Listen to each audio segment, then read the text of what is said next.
napakasakit isipin na sinasabi nilang lahat, bayani kami. Pero nasaan? Itinuring nyo kaming bayani pero kinalimutan kami. Limot na bayani kami. Di po ba? Limot na bayani na po kami, Mr. Chair. Kaya po, nasaan ang hustisya? Bibilhin ang aming palay, 8 piso, 10 piso.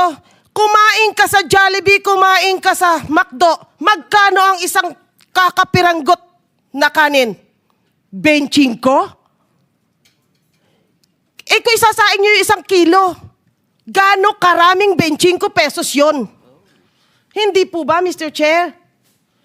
Kaya po nasaan ang hustisya sa aming mga magsasaka?